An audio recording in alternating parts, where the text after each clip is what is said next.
Welcome back to episode 3 of How to Be a Gen Z. We have Mateus. How are you? Vaz. I'm doing great. How about you? I'm psyched to be here, man. Dude, Thank you for the opportunity. No problem. I wanted to have you on here for the longest time. I think you have super interesting stories. I think you're overall very spiritual, like down to earth, super cool guy. Not as spiritual as you, Connor.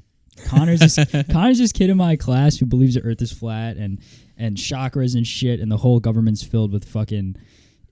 We'll get into that later. No way, dude. No, I'm being dead ass. Like the earth is flat? Yeah, and he thinks the government's full of chameleons and shit. Well, I do think the government is out to get me. Oh, no doubt, but they're not fucking reptilians. No. They're snakes. We all know that. Yeah, we all know that. Everybody knew that. Take it away, man. How are you today, Scotty?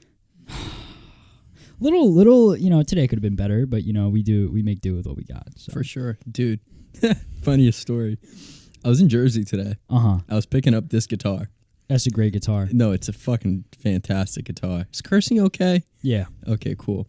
So. Yeah, no, it's fine. It's fine. I was in Jersey, and midway through Jersey, I was trading in 2 guitars for this one. Uh-huh. Midway through Jersey, I look back and I'm like, hey, Dad? He goes, yeah. And I'm like, there's only one guitar here. Wow. And so I'm like, well, it's too late to turn back. I've been here for 2 hours. I'm not going to just go 2 hours and 2 hours back. So I'm like, fuck it. Living on a prayer. Fuck it, man. Fuck it. I was like, I'm just going to go and figure it out from there. So I did that. And I get there, and the guy's like, dude, there's only one guitar here. I'm like, I know, but I forgot, and I'm sorry, and I'll be back here tomorrow for the next one. He goes, all right, here's, I can't make that trade then, because you only have one. I'm like, here's what we're going to do. I'm going to give you this one. I'm going to Venmo you the value of the other guitar. As collateral. Right. And I'm going to get this. And then tomorrow I'll be back. I'll give you the guitar, and you're going to Venmo me back. And he's like, oh, that's smart. So tomorrow I'm going back to Jersey. Wow. And, my car's in the shop, so I'm borrowing my dad's car. Right, which to I drive see. to Jersey. My dad's Kia Sorrento. Yeah, Very he has nice a car. Mustang, by the way, and I don't know what happened to the Mustang. It's in the shop. So. Okay, we can get into that next. All right. So, no, it's a Kia Sorrento. It's very, very nice. It's got luxury seats. Right. It's got a CarPlay. It's got airbags. Kias. All that it lacks is the power to get you any girls ever. It gets you from point A to point B. Gets you from point A to point B. You just don't look cool. You don't look cool. Does it matter though? Yes. No, just a little bit. Just a little bit. But I'm just saying it does because I'm a massive car guy. 1,000%. Considering you have a beautiful Mustang. Thank you. Which you got for a steal price, by the way. I did. It was a steal price because, dude, I work as a waiter, right? That's that's my gig. Everybody thinks that I'm like in the mafia, but I'm not. Right. Because I have all these guitars and cars and whatever. But I'm a waiter, and I worked so hard for that car, and so I got it for a steal price. Mm-hmm. A week later, I crashed it. No. Yeah. The car's not totaled, though. Okay, good. I remember the last one was totaled. Yeah, well, that wasn't me. That wasn't you. We won't get into that.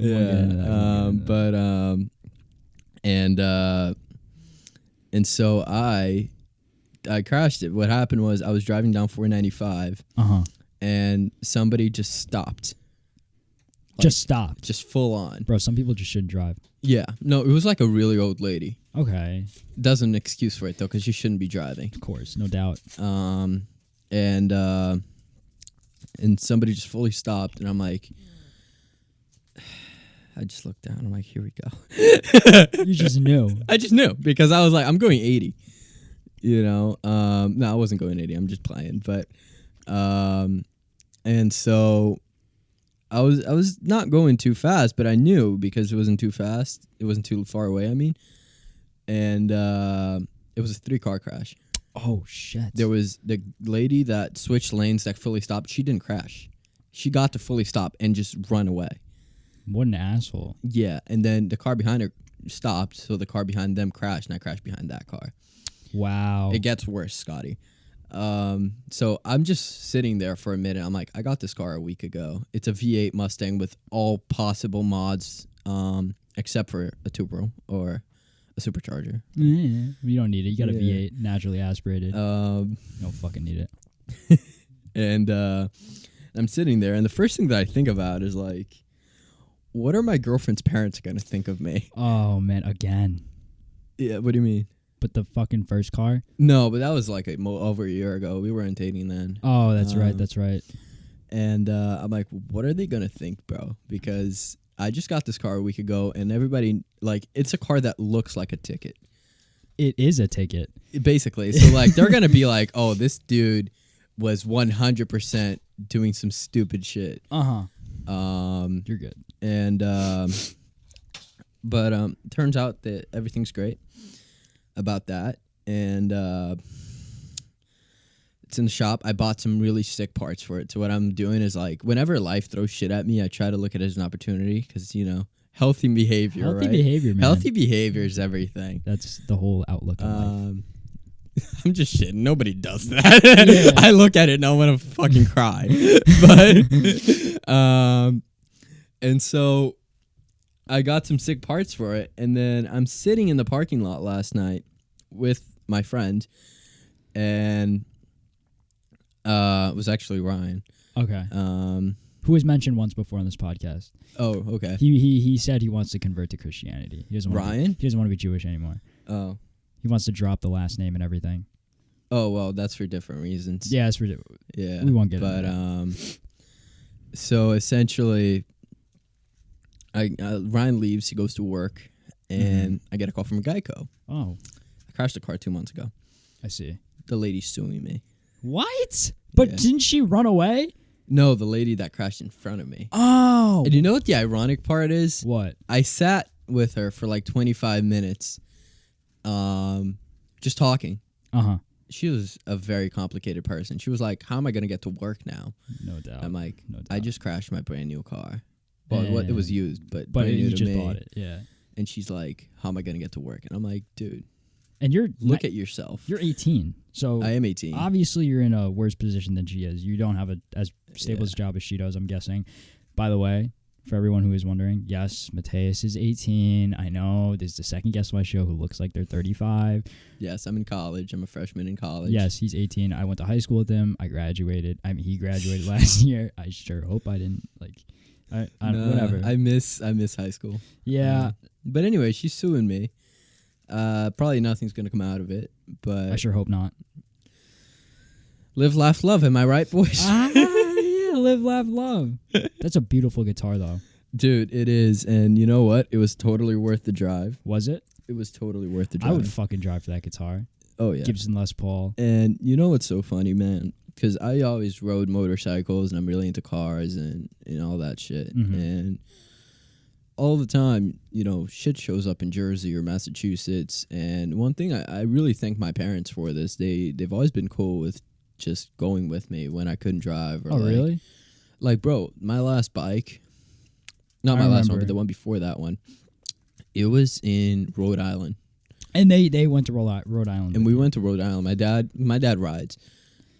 Which is dope. It's so dope. That's so dope. It's so dope. I used to ride with him all the time. No doubt. That's sick. Yeah, it was, and people thought we were the same age. Yeah, I wouldn't doubt it, man. I wouldn't doubt it. Thought we were brothers or some shit. Yeah, I wouldn't doubt it. So we went there, and we do that shit all the time, and it's really sick. When he bought his bike, I went with him. So it's just that sort of mentality where, like, if a really good deal appears, we just kind of go for it. That's a great thing to do. Yeah, I really appreciate it. But yeah, this guitar, I can give you a little whip. Give me a little whip, man. Yeah, show me what it could do. I'll shut my mic off. Show me what it could do. It's just I love it. Just.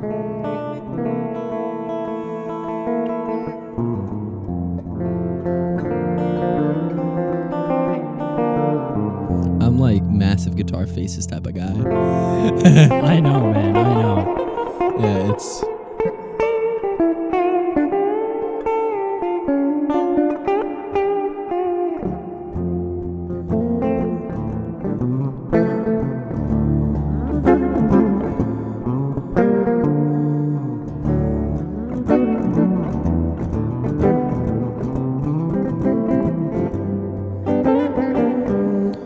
I should not play that. Well, why not? Because it's unreleased. No, it's Jimi Hendrix, and you might get copyrighted. You're right, but it's alright. It was not that long. It wasn't that long. It wasn't that long. Also, fuck it, man. I think I don't care a shit. You're not gonna make. I'm not gonna make that much money on it. Just go. Anyway, that's Jimi Hendrix. That's Boleslav. Play it. So that I fucking love this thing. It's I haven't gotten really to get to know it yet because I believe you like kind of get to know a guitar. Oh, 100%. Your guitar is it's an extension of your personality. Yeah. That's why people care for it so much. Like, people don't understand it. People don't play guitar, they don't get it. No matter how inexpensive your guitar is or how like expensive it is, that guitar is an extension of yourself and it's you and it's how you express some of your feelings. So obviously you're going to care about it as much as you can. You're going to clean all the time, change all the strings, make sure she's in tune. People find it weird. Fuck it, man. You know what? People usually think the shit I do is weird anyway. Yeah, you're a pretty weird guy. No doubt. I'll tell you that much. You know what? This guitar is kind of crispy where it needs to be and kind of loose where it needs to be. It's just like a good meatball. Good meatball. What the fuck? You know what I'm saying? It's just where it needs just to be where good. It needs to be good. It is, but it's kind of loose on the ends too. It's like an Italian hero you get from a shady stop at a store. Yes. You know what I'm saying? It's just exactly it's also the most expensive hero you've ever seen in your life. But that makes it better. That makes it better. Because, you know, you can do shit like that. It's just I don't know, man, I'm plugged in. I'm not even plugged into an amp and it sounds great. Right?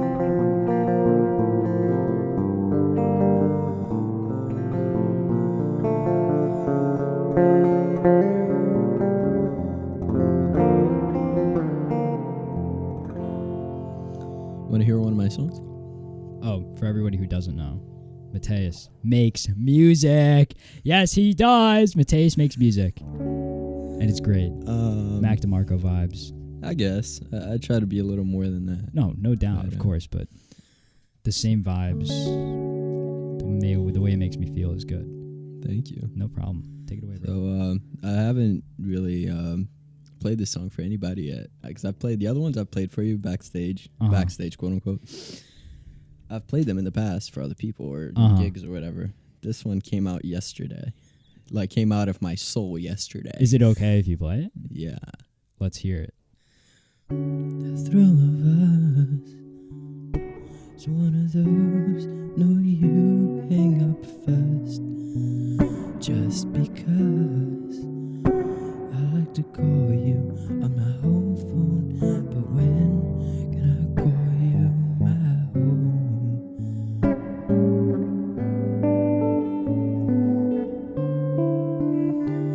I wanna be just where you can see how I see you. Why don't you stay here just for a moment and forget how to say goodbye?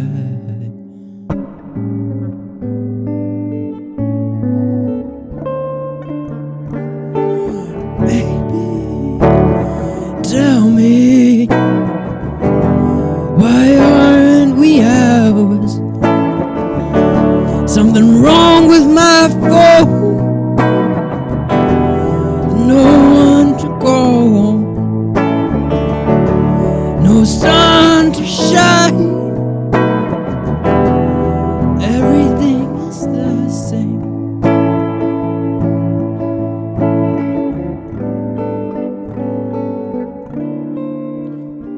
The thrill of us, it's one of those, no, you hang up first.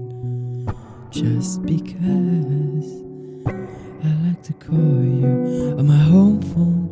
When can I call you my home? Oh baby, tell me, why aren't we ours? Baby, baby, oh.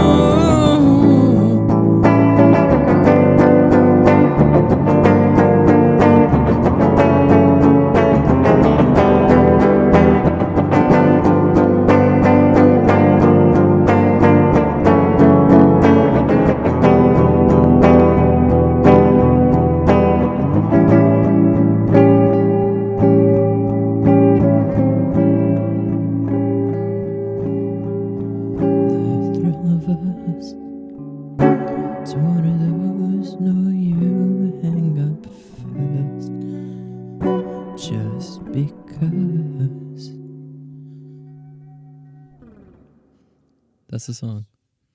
Wow. I felt that, man. I did. I appreciate it, dude. No, I did. You don't get it. I do. I felt that. That was good. Hope you like it. I fucking loved it. My voice is not warmed up or anything. No, you're good. You're good. You better drop that immediately. Yeah, thank you, doggy. Wow, wow. Yeah, no, I just feel like a lot of kids these days, they get stuck in these talking phases, and they never get out of it, and or like they have this time period where you guys like kind of FaceTime, but you don't actually see each other. Yes. So it's like you just kind of FaceTime at like 3 a.m. Every day. Yeah. Sometimes when you're horny, sometimes when you're not. Oh my God. And it's kind of like the thrill of us. It's just one of those, like, you don't hang up first. You know what I'm saying? Like, yeah. It's just like, it's nothing more than that yet. It's nothing less than that yet. But that's just what it is as of now. And I feel like you get insecure out of that. Oh, 100%. And that's why, like, I want to be just where you can be, just where you can see how I see you. No doubt. Know? Because there's just like this massive sort of graceful period where you're obsessed with each other and you're like super insecure on the inside, but you love each other. That exactly. Honeymoon phase, man. It's like that shit you hate wonders. yourself, but you love the next one. It's like it's like the Bible, but not. No doubt. You know. So that's just kind of where that came from. Yeah, no, I'm really proud of that one. Oh, you should be. I think it's great. And back where I was saying with your guitar is an extension of your feelings and yourself. Yeah. That song comes from your soul, and the ideas for music just resonates and it just sits in this warm place, your body. Sometimes it's a cold place, but when you find an outlet for that, it feels great. It's just like, so it's like a $10,000 pound weight is like lifted off. You know what I always said, man? My songs or my guitars or my music, they're kind of like why you get a dog. You just don't want to sit watching Netflix at 3 a.m. by yourself. So you get a dog. Or you write music. Hey, man, that works. You know what I'm saying? I know what you mean. Music is just this weird friend that you get. But it's always every once in a while, because it's one of those friendships that's not the same. It's one of those friendships that is not a 50-50 relationship where you always want it. The question is, does it want you? Right. So when it wants you, it hits you at very late at night. And every time I force to write a song, it comes out shitty. It hits you at a weird time, too. Always at a weird time. You know, and like every song that I write, too, is like, it starts off super simple, just like...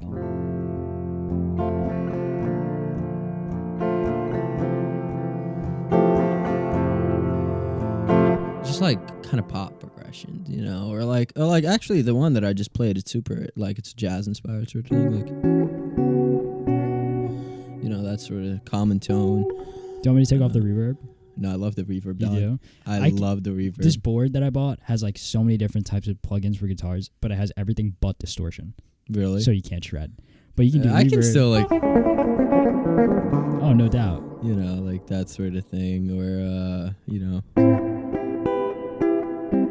I'm about to fucking stop the recording. I can sing.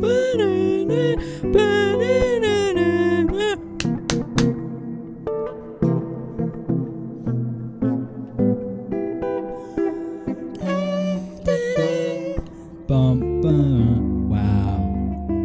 When the low end kicks in. Wow, that's really good.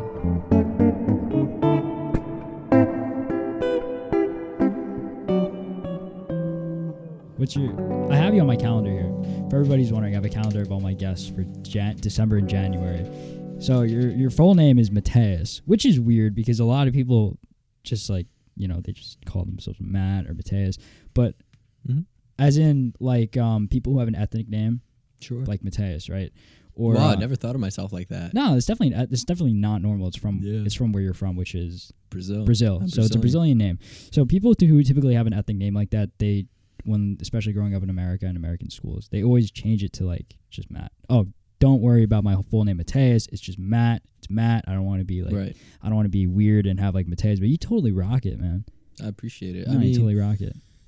You know, it's like the same thing when I lost my accent, right? Mm-hmm. I still have it every once in a while. It pops up here and there, but it shows up just like my name. Mm-hmm. It shows up in the most inconvenient of times. Yeah. Because like I lost my accent because I moved here in middle school, and I wanted to fit in like every other middle schooler, and I knew that the accent would set me away from that. Mm-hmm. And so I worked my ass off to fit in and to lose that. Now, the funny part is that once I lost that, I found out girls really like it. That sucks. I found out that that's the key to a girl's heart instantly. That nice accent. Yeah, and you know what? When I figured that out, because I lived in Huntington, and I was just walking my dog. Mm-hmm. And my dog is the biggest sideman I've ever had in my life. Word. My dog is the wing woman. Yeah? Yeah, she is tiny and cute, and every girl loves her. Well, those days are behind me anyway, but either way, I would just walk my dog, and if a cute girl stopped by, I would just say hi, and instantly like, oh my God, where you from? That's great. That's great. Instantly. And I saw that fade away like a parent seeing their kids going to college. Oh, it's like, you know it's going to happen, and you didn't want to set yourself up for it, but you knew it was the right thing. But it just went. It just went. Just like it came, it went. There ain't nothing wrong with that. No. I mean, once I get really anxious or pissed off, my accent comes back. With anybody. Yeah. What are you studying in college? So I was a neuroscience major at first. What is that? Brain science. I thought you said Euro. I was like, European science. No, neuroscience. Yeah, we study Italy. Yeah, facts. Like a good meatball. Like a good meatball. Neuroscience. That must be interesting. I used to do that. I did that this semester. And then you switch your major? I did. Because I got into college, and I was like, what the fuck? Right. You know? Like most people do. Yeah. A lot of people have that, more than you think. So, yeah, so many people switch their majors, and it's such an issue that's overseen in society. I think it's kind of like shamed upon, which I don't think it should be. Yeah. You're 18, 19, 20, 21 in college. Yeah. You're at the beginning stage of your adult life. How do you expect them to know? Like, what do you want to do for the rest of your life? How do you know that shit, you know? You don't. Yeah. You don't. And there's nothing wrong with that. And you know what happened with me? I knew. I've been knowing since I was 13. Mm-hmm. I've known. And what's that? That I want to play guitar and I want to sing. You know, like that's always been my thing. Everybody that knows me knows that. You know? Oh, yeah. Like, that's how I know you. Right. Because you like music. And I'm not like I'm not saying I'm like the shit or anything. I'm just saying that it's something that I love doing, that I want to do for as much as I can do.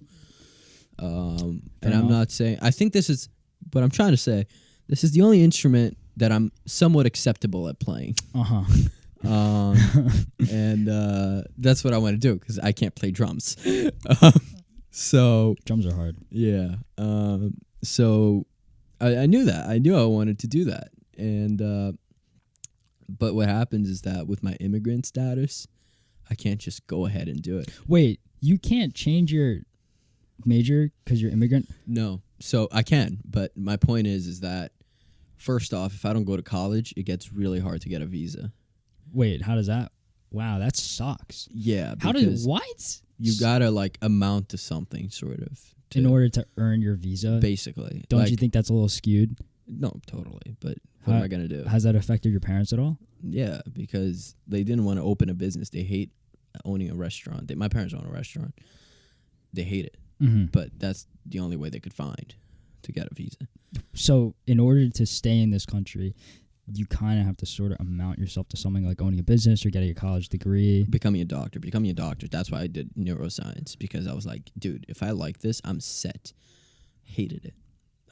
And it feels bittersweet, because I feel like every moment that I have with guitar is like counting down the last moments I have with it, because once I get out of college, like that dream is kind of over.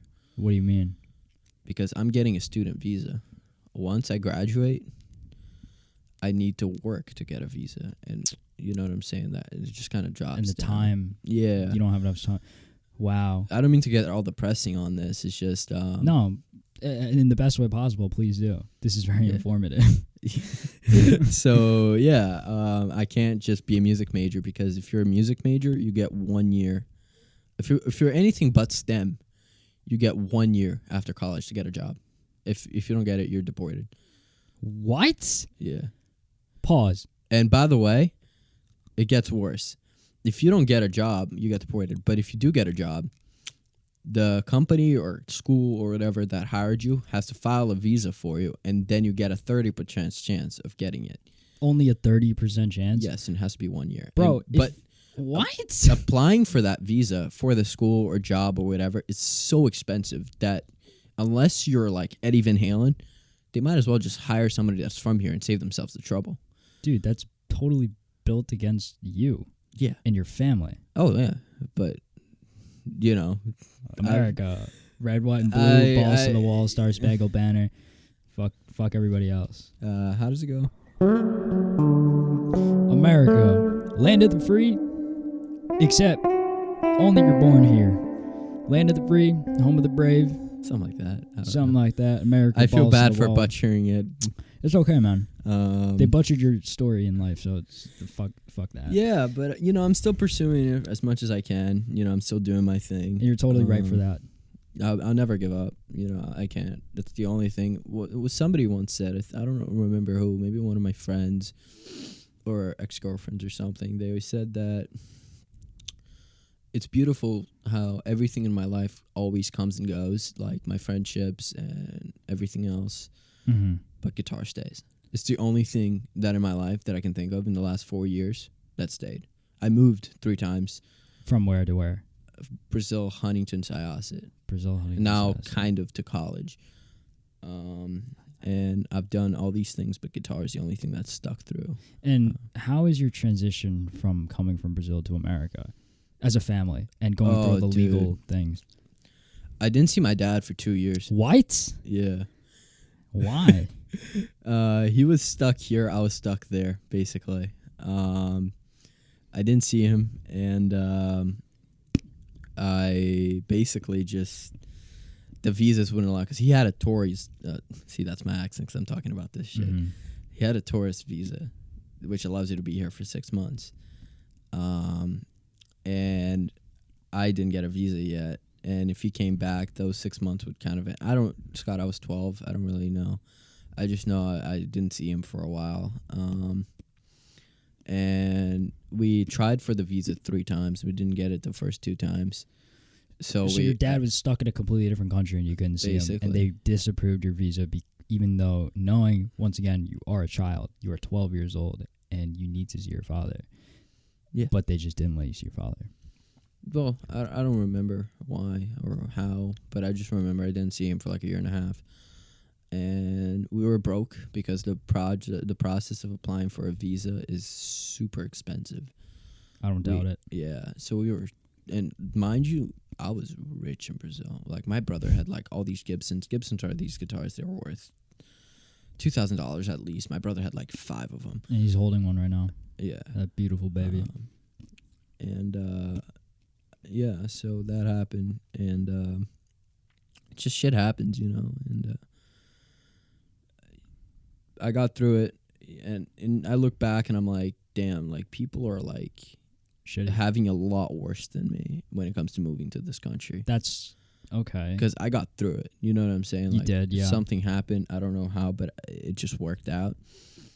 I'm really thankful for my parents for that. Mm-hmm.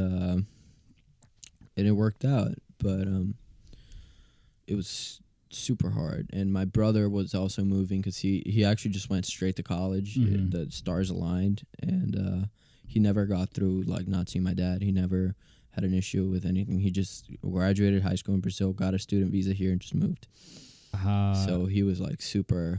What did your brother clean go to college for? Business. And how old is he? He's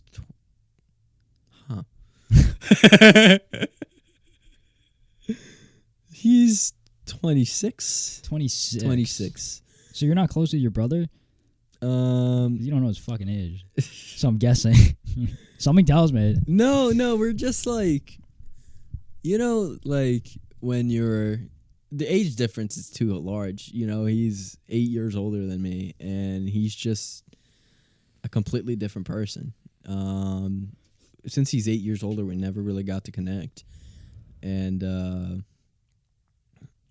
yeah, so that's him, and I'm here, and we have completely different tastes on everything. But I saw him. I went to New Orleans to see him. Oh, he lives in New Orleans. He actually lives in Chicago, but we met up in New Orleans. Oh, okay. And dude, when I tell you, it was the best time of my life.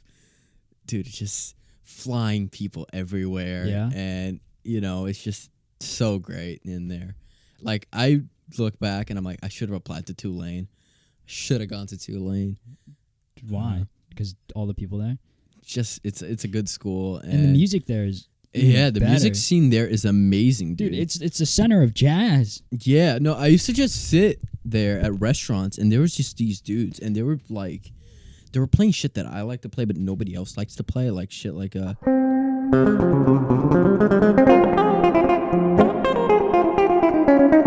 That's great.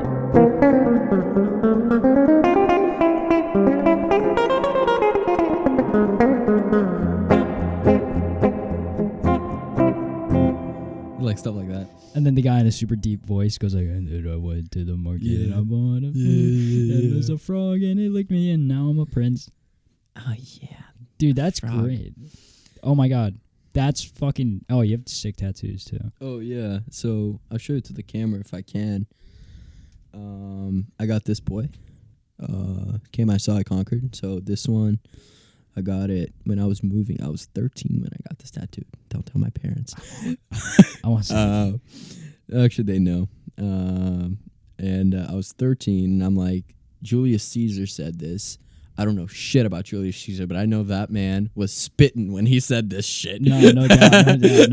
Like that man was always spitting facts. He's always spitting. So I got this done. Came I saw I conquered. Veni Vidi Vici. Mm-hmm. So I got this lion right here. Mm-hmm. It's eyes of a lion, and it fades out in dots to black. This one has story. Does it now? And I don't mind talking about it. So a lion tattoo means to protect the ones you love and to stand up for what you believe in, and shit like that. Where's that from? So essentially, I feel like, you know, when I was moving, I was 13 or so, my grandma turned to me and was like, now that your dad's gone, you're the man of the house. You know what I'm saying? Like, and you were only 13. Yeah. And she was like, now you're the man. And did you have to work, or were you still getting I wasn't money? working, but I was still helping out. Oh, no doubt. Of course. Were you getting money from America? No. We were just kind of living off what we had. What? Yeah. So that's that. It's just it's the eyes of a lion. So it's basically protect the ones you love and see life eye to eye. Don't flatter yourself. Don't put yourself down. See it eye to eye. See it eye to eye. And then a black tattoo is an all black tattoo means like losing the one you love, or missing your life as it was, or something like that. So I got this done as like I miss how things were when I was a kid. You know, like the all black part means I miss how things were back then, because that's what an all black wrist tattoo means, generally. And then it's dotted because to me I'm just one of these dots. Like I'm just like missing. I'm like somehow facing life eye to eye. I'm missing life how it was, and I'm just somewhere in the middle of that. So I'm just one of these dots. For someone who's been through as much as you've been through, and for you to come out of it on top and have such a positive mindset and everything, and be able to find the silver lining in just about anything, I think that's super rich. And I think it could put a lot of people into perspective, and it could put a lot of things in perspective for a lot of people to say, basically what you did to yourself. You were like, listen, a lot of people are going through something worse than I am, and a lot of people aren't even able to see their parents still past 2 years. Yeah. And I got to come to America and get past all that and reconnect with all my family, which is great. And for you to come out of that situation is probably such a huge character building experience. Oh too. my God. Yes. The amount of personality and armor that you build from that experience, the sticks and stones that shit threw at you. Yeah. It probably like made you a stronger human being. You know what happened too? Like I moved here and I got here, I was 13, 14. And it's a tough life in a young man's age. Oh, no doubt. What I'm saying? It's a tough time. So I was like going through that puberty phase where you're like super horny all the time, and bro. Where you think you're a man too. Yeah. And you think you know everything. And you're like getting these massive crushes in like 8th grade. And yeah. I didn't speak any English. Mm-hmm. So I found myself completely fucked and alone at night because I spoke no English, and like I wanted to have a girlfriend, but like I couldn't. So it was, the first year was tough, but to lighten up, I also have this done. This is my favorite one. I don't know if you'll be able to see it, but it's a guitar. It's one of my guitars. It's an ES335. It's also a Gibson. I own that guitar. You know, there's like millions of them, but I own one. It's all that matters. It's all that matters. And essentially, to me, that's the guitar that started rock and roll. Mm-hmm. That's the guitar that kicked everything off. What's the history behind that? So essentially, like, there's not even that much. Just like Chuck Berry used it. Oh yeah. I was about to say that looked mad like familiar. all the guitar players in the 50s were using ES guitars. Les Pauls were also a thing. Stratocasters were also a thing. But like rock and roll really kicked off to me with the ES series. And my favorite guitar players, I'll play them, and Les Pauls. So fuck it. Yeah, I was like, dude. And also just in general, a guitar tattoo. I feel like I've dedicated, this is like my life's work. Mm-hmm. You know what I'm saying? Like, and it's just what I dedicated to the most ever. So I feel like it should be in my body, because even if I get past that, which I won't, it's still something so important this time period of my life. So it deserves to be in my body forever, you know? Everybody's got those things that they have that sticks with them, and they find their passions, and that just so happens to be, this is one thing that people don't understand. There's people that must tell you throughout your life that are just like, how can you be so interested in a guitar, right? And then you're just like, oh, it's one of those things that other people don't get. It's just like how if someone has an interest for like water bottles, they collect water bottles. So like, I don't find joy in that, but they sure do. Yeah. And if that makes their life better and it makes it lighter, I mean, they ain't hurt nobody. No. Let people like what they want to like. But I do find myself extremely fortunate that I found it so early in life. Oh my God. I can't explain it, because I tell this to my friends all the times, because they're like running track or my girlfriend's running track really. And they're working and they don't know what the fuck they want to do with their lives. And I'm like, you found direction. Exactly. And it's ironic, because in the last 5 years I had no direction on anything. I didn't know where I was going to live. Mm-hmm. Then this happened. This beautiful boy. That's great. I'm happy for you that you found something.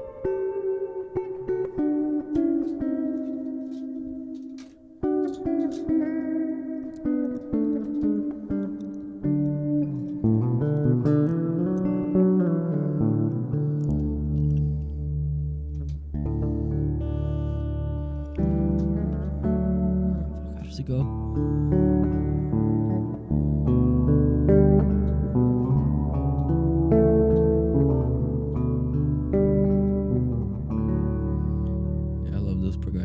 And when you're writing your music, what's your... Well, obviously you're taking music from your soul. Right.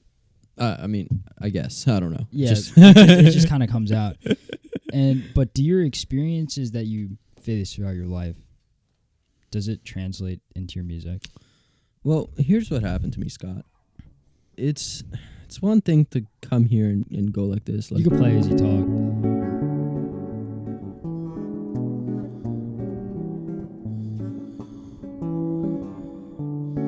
One thing to come here and do that,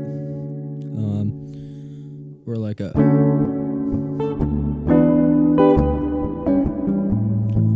yeah, sounds cool.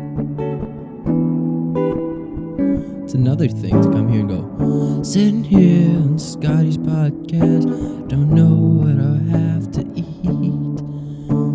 Combos. He was eating combos very vigorously. I was. But it's one thing to do that, and it's like, sitting here talking about my life, things people want to hear,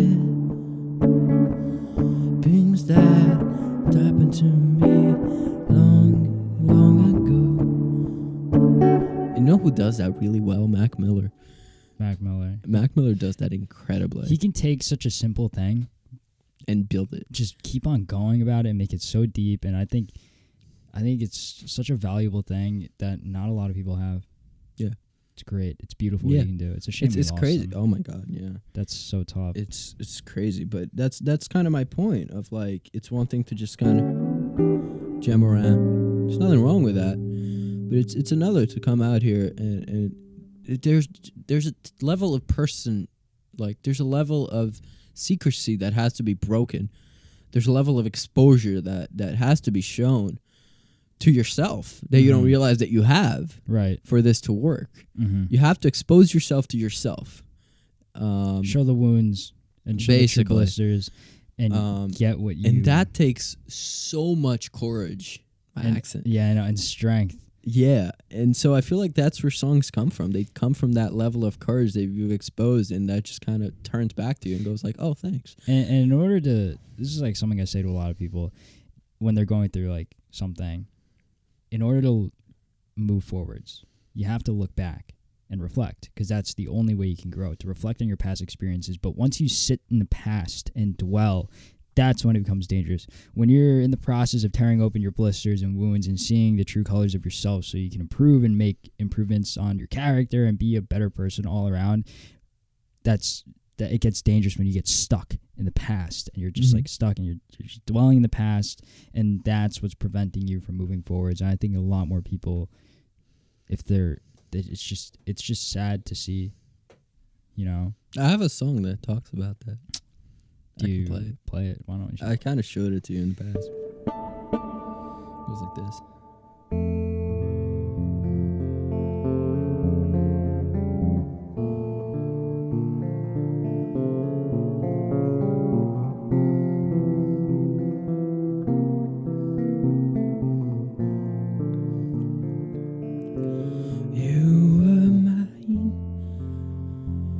Your jeans from Calvin Klein, and the top you made die, so indecisive for someone who didn't care. I'm hitting down tonight, dancing with deja vu. They said that you would hurt me, hit and run.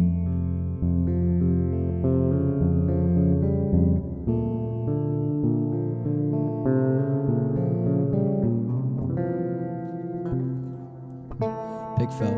You just know how to let that music breathe, man. Thank you. You just know how to let the notes breathe and let it go. Red LED lights are not what I'm searching for. Blue skies are not as tight anymore. I don't want to see the back of your door. I don't want your one-time room tour.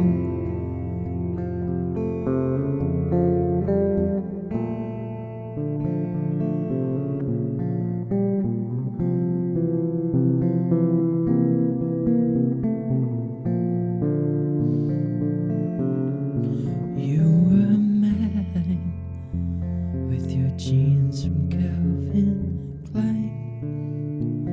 The top you made die, so indecisive for someone who didn't care. I'm hitting down tonight, dancing with deja vu. They said that you would hurt me, hit and run.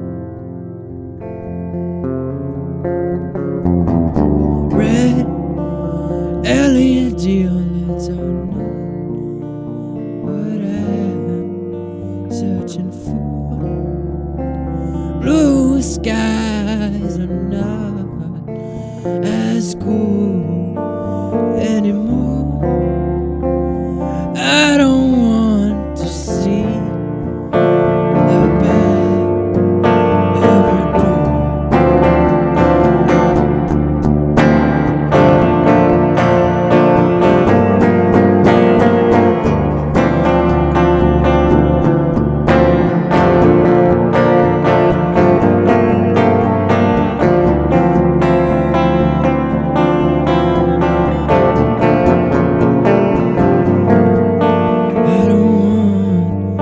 your door. Wow. That's great. Thank you. This is a great riff. Well,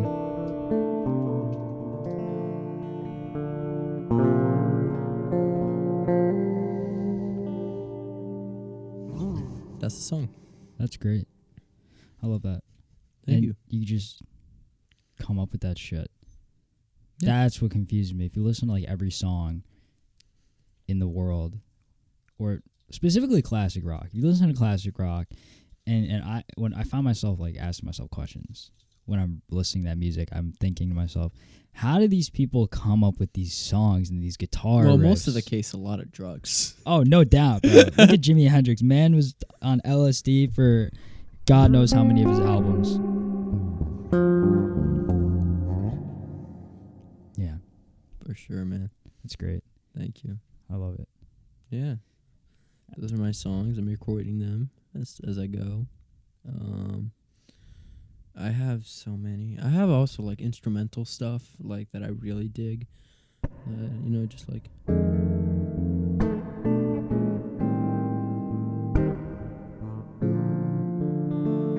Can I take that and use that as my outro? All right, keep it going. Well, everybody, like this riff reminds me of, every negative moment has its sweet moments. And if you're able to find those sweet moments, that's what defines who you are. So don't let yourself hang in the black from a negative experience. Find something more. Mateus and his beautiful music. Or Matt Vaz. This was How to Be a Gen Z. thank you for having me. No problem, the third episode.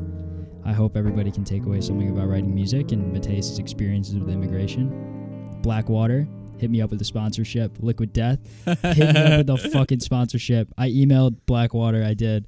You tried. I don't think they're gonna, dude. I'm a super tiny podcast, but fuck it, man. Nah, dude, but you're so cool. Shoot my Scott, shot, thank you. Scott, you're so dope, man. Everybody in the school looks up to you, I promise. Oh, you too, man. Yeah, I just do my thing. I don't know how anything happens. I try. Thank you so much. Thank you for being here. Thank you. 100%. And taking a risk of bringing your beautiful guitar here. Nah, dude. For everybody else, fucking follow, subscribe, do what you gotta do, man.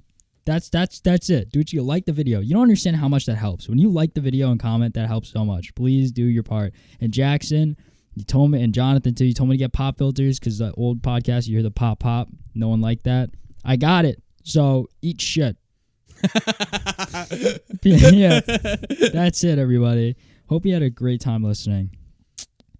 Goodbye.